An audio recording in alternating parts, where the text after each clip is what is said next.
সাতক্ষীরার তালায় অতিবৃষ্টিজনিত কারণে সৃষ্ট ভয়াবহ জলাবদ্ধতা নিরসনের দাবিতে মানববন্ধন অনুষ্ঠিত হয়েছে।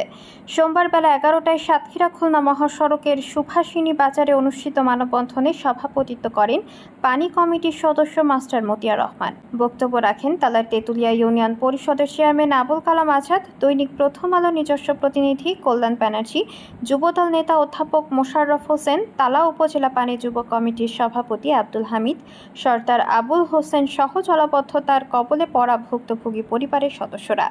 বক্তারা বলেন, অতিবৃষ্টিতে সাতক্ষীরার তালা উপজেলার 12টি ইউনিয়নের অধিকাংশ এলাকার মানুষ পানিতে নিমজ্জিত, ঘরের মধ্যে পানি উঠে গেছে। ফলে তালা উপজেলার 1.5 লক্ষাধিক মানুষ পানিবন্দী হয়ে পড়েছে।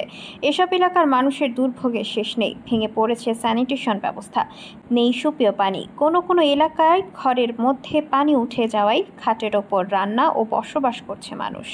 ময়লা পানিতে বসবাসের কারণে চর্মরোগ সহ নানা ধরনের পানিবাহিত রোগে আক্রান্ত হচ্ছে মানুষ।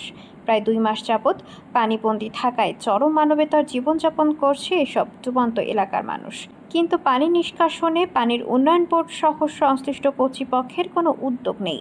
বক্তারা অবিলম্বে ক্ষতিগ্রস্ত মানুষের পুনর্বাসন সহ পানি নিষ্কাশনে কার্যকরী উদ্যোগ গ্রহণের দাবি জানান।